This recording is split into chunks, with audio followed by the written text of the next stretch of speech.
अस्सलामु अलैकुम वरहमतुल्लाहि वबरकातुहू। मेरे प्यारे मुसलमान भाइयों, आज आप सभी के लिए बिस्मिल्लाह के हवाले से अल्लाह की एक ऐसी कुदरत लेकर आया हूँ कि जिसको सुनने के बाद यकीनन आपके होश उड़ जाएंगे और यकीनन आपको आज की वीडियो के अंदर ये बात मालूम पड़ेगी कि अल्लाह की इस ज़ात के ऊपर अगर यकीन हो तो हर मुश्किल हर परेशानी दूर हो जाया करती है। तो मेरे प्यारे मुसलमान भाइयों, मैं आप सभी को बता दूं, किसी गांव के अंदर एक चरवाहा रहा करता था। आप सभी को बता दूं जिन्हें यह बात नहीं मालूम है कि चरवाहा किसे कहा जाता है। चरवाहा वो होते हैं जो बकरियों को चराने या फिर भेड़ों को चराते हैं। इस तरह की जो लोग होते हैं जो जानवर को पालते हैं उन्हें चरवाहा कहा जाता है। आप सभी को बता दूं, ये जो चरवाहा था ये अनपढ़ था, यानी पढ़ा लिखा नहीं था और साथ ही बड़ा ही भोला था। मेरे प्यारे मुसलमान भाइयों, बावजूद इसके अल्लाह की ज़ात के ऊपर ऐसा भरोसा था कि जिसके बारे में सुनने के बाद यकीनन आपके होश उड़ जाएंगे। तो मेरे प्यारे मुसलमान भाइयों, चरवाहे ने अपने गांव के आसपास जितनी मैदान थे, जितने भी पहाड़ियाँ थी, हर जगह अपनी बकरियों को चरा लिया था। यानी हरी हरी घास जो थी वो सारी की सारी ख़त्म हो चुकी थी और ऐसी हालत आ गई थी कि हर तरफ यकीनन सूखी घास नज़र आने लगी थी। मरता क्या ना करता, मजबूर होकर बकरियों को सूखी घास खिलाते। लेकिन हम भी जानते हैं कि बकरियां जो होती है वो सूखी घास नहीं खाया करती और यही चीज़ को लेकर वो बड़ा परेशान होने लगा और हरी घास ना मिलने की वजह से बकरियां जो थी वो बड़ी कमज़ोर हो गई। ये हाल सिर्फ इस शख्स के साथ नहीं हुआ, यानी और भी जो चरवाहे थे सभी यकीनन इस बात को लेकर परेशान थे कि हम अपने बकरियों को क्या खिलाएं। हरी घास जो थी वो यकीनन ख़त्म हो चुकी है। मेरे प्यारे मुसलमान भाइयों, एक दिन की बात है कि जुम्मे का दिन आता है और ये नमाज़ पढ़ने के लिए मस्जिद में जाता है और हम सभी जानते हैं कि नमाज से पहले इमाम साहब जो होते हैं वो तकरीर करते हैं और कुछ अहम मसले बताते हैं, कुछ अच्छी बातें बताते हैं ताकि उन अच्छी बातों को सुनकर हम अपनी ज़िंदगी के अंदर सुधार कर सके और अपनी ज़िंदगी इस्लाम के तरीके से गुजार सके। तो मेरे प्यारे मुसलमान भाइयों, ये जो चरवाहा था ये भी मस्जिद के अंदर गया और मस्जिद के अंदर अभी नमाज शुरू नहीं हुई थी कि उससे पहले इमाम साहब ने बताया कि बिस्मिल्लाह की यकीनन बहुत बरकत है। जो बिस्मिल्लाह पढ़कर खाता है तो उसे बड़ा सवाब मिलता है और साथ ही साथ हर एक काम के अंदर बरकत हासिल होती है। कहने का मतलब ये है कि हर अच्छे काम करने से पहले बिस्मिल्लाह अगर पढ़ लिया जाए तो यकीनन हमारे कामों में बड़ा ही फ़ायदा होगा। और यहाँ तक कि इमाम साहब ने बताया कि सच्चे दिल से अगर बिस्मिल्लाह पढ़कर कोई भी काम किया जाए तो काम जो होता है वो बड़ी आसानी के साथ हो जाया करता है और उसके अंदर कोई परेशानी नहीं आती। ये जो चरवाहा था ये पढ़ा लिखा कम था, लेकिन अल्लाह की ज़ात के ऊपर इसे बड़ा भरोसा था। मेरे प्यारे मुसलमान भाइयों, ये नमाज पढ़ कर आया और अपनी बकरियों को लेकर मैदान में चराने के लिए ले गया।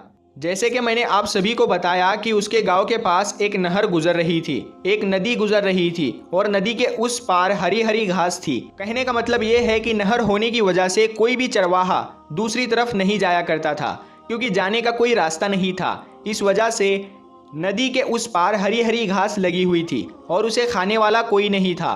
तो मेरे प्यारे मुसलमान भाइयों, ये जो चरवाहा था इसके दिल के अंदर बार बार वो ख्याल आ रहा था कि बिस्मिल्लाह पढ़कर अगर हम कोई भी काम करें तो वह काम जो होता है वो बड़ी आसानी से हो जाता है और अगर अल्लाह की ज़ात के ऊपर भरोसा हो तो कोई काम मुश्किल नहीं है। तो मेरे प्यारे मुसलमान भाइयों, ये जो चरवाहा था ये सोचने लगा कि अगर मैं नदी के उस पार चला जाऊँ जहाँ हरी हरी घास है तो मैं वहाँ अपने बकरियों को आराम से चरा सकूँगा और वो हरी हरी घास खाएंगे तो मेरे जो बकरियां तंदुरुस्त हो जाएंगे। इस बात को सोचने के बाद और इमाम साहब की बात को ध्यान में लाते हुए कि बिस्मिल्लाह पढ़कर अगर मैं दरिया में उतर जाऊं तो मैं डूब नहीं सकता क्योंकि मैंने बिस्मिल्लाह पढ़ लिया है, अल्लाह का नाम ले लिया है, अल्लाह की ज़ात के ऊपर भरोसा कर लिया कि वो मुझे डूबने नहीं देगा। तो मेरे प्यारे मुसलमान भाइयों, वो जो चरवाहा था बिस्मिल्लाह पढ़कर सारी बकरियों को लेकर दरिया में उतर जाता है। अल्लाह की ज़ात के ऊपर ऐसा भरोसा था, ऐसा यकीन था कि वो दरिया में नहीं डूबा और दरिया पार कर गया और जिसकी वजह से उसकी बकरियों को हरी हरी घास खाने को मिली और धीरे धीरे करके वो रोज़ाना इसी तरीके से दरिया को पार करता रहा। यानी बिस्मिल्लाह पढ़कर जाता और अपने बकरियों को हरी हरी घास खिलाता। थोड़े ही दिन के अंदर उसके बकरियां जो थी वो तंदुरुस्त होने लगी। इस चीज़ को देखकर बाकी जो चरवाहे थे वो जलने लगे, हसद करने लगे कि ऐसी कौन सी बात है, ऐसा क्या खाती है इसकी बकरियां जिसकी वजह से ये मोटी ताज़ी होती जा रही है। यहाँ तो कोई हरी घास देखने को नहीं मिलती है, फिर खाती क्या है। तो मेरे प्यारे मुसलमान भाइयों, सभी चरवाहे जो होते हैं वो चरवाहे के पास जाते हैं और कहते हैं कि भाई तुम अपने बकरियों को क्या खिलाते हो, इतनी तंदुरुस्त कैसे हो गई। अभी कुछ ही दिन पहले ही वो बहुत ही ज़्यादा कमज़ोर थी और यहाँ तो कहीं भी हरी हरी घास नज़र भी नहीं आती है, तो तुम उन्हें क्या खिलाते हो। तो मेरे प्यारे दोस्तों, जैसा कि मैंने आप सभी को बताया कि वो चरवाहा जो था वो बड़ा ही भोला था।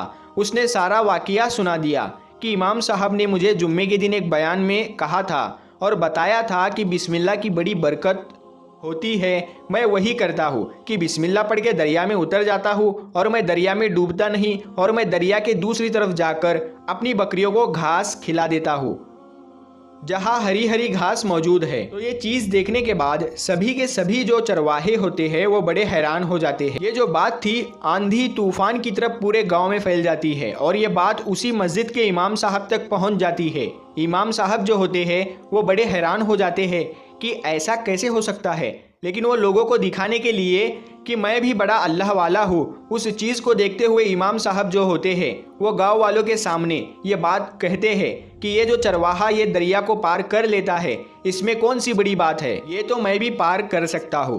तो मेरे प्यारे मुसलमान भाइयों, ये बात बोलने के बाद वो सारे गांव वालों के सामने अपनी पीठ के ऊपर एक रस्सी बांध लेते हैं और दरिया में उतर जाते हैं।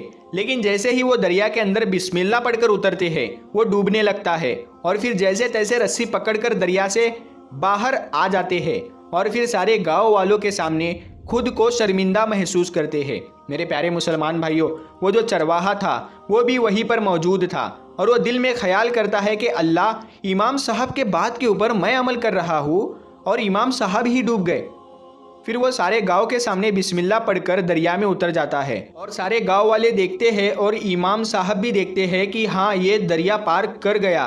और फिर से वो जो चरवाहा होता है वो दरिया पार करके वापस आ जाता है अपने गांव और आकर इमाम साहब से बात कहता है कि इमाम साहब, मुझे ये बात मालूम पड़ गई कि आप डूब क्यों गए थे। तो वो जो चरवाहा होता है वो ये बात कहता है कि दरअसल बात ये थी कि आपको अल्लाह के साथ से ज़्यादा इस रस्सी के ऊपर भरोसा था जिसे आपने अपनी पीठ के ऊपर बांध रखा था। यानी आपने सोच रखा था कि अगर मुझे अल्लाह नहीं बचाएगा तो मुझे ये रस्सी है मुझे बचा लेगी, डूबने से बचा लेगी। लेकिन अगर रस्सी के जगह अल्लाह की ज़ात के ऊपर भरोसा रखते तो आप कभी नहीं डूबते। और यही एक असल वजह थी कि जब आप दरिया के अंदर कूदे बिस्मिल्लाह पढ़कर, बावजूद इसके आप डूब गए और आपने एक रस्सी के ऊपर भरोसा करा अल्लाह की ज़ात से ज़्यादा। मेरे प्यारे दोस्तों, इस बात को लेकर इमाम साहब जो थे वो बड़े शर्मिंदा हो गए। लेकिन मेरे प्यारे दोस्तों, जो अल्लाह की ज़ात के ऊपर भरोसा रखता है, यकीन रखता है, तो यकीनन हर परेशानी जो होती है वो बड़ी आसानी के साथ टल जाया करती है। आप देखिए इस चीज़ को कि वो जो चरवाहा था वो पढ़ा लिखा तो नहीं था, लेकिन अल्लाह की ज़ात के ऊपर भरोसा था। लेकिन दोस्तों, यहाँ पर हिकमत बिस्मिल्लाह की बताने की है कि बिस्मिल्लाह पढ़ के अगर हम कोई भी काम करें तो यकीनन उसमें हमारा बहुत ही ज़्यादा फ़ायदा है। इसीलिए कोई भी अच्छा काम करे, चाहे छोटा बड़ा करे, सबसे पहले बिस्मिल्लाह पढ़ो। इसमें फ़ायदा ये है कि अगर हम कोई अच्छा काम शुरू करते हैं और उससे पहले बिस्मिल्लाह पढ़ लेते हैं तो बिस्मिल्लाह पढ़ने की बरकत है। तो मेरे प्यारे दोस्तों, इसीलिए बिस्मिल्लाह पढ़ने के लिए कहा जाता है।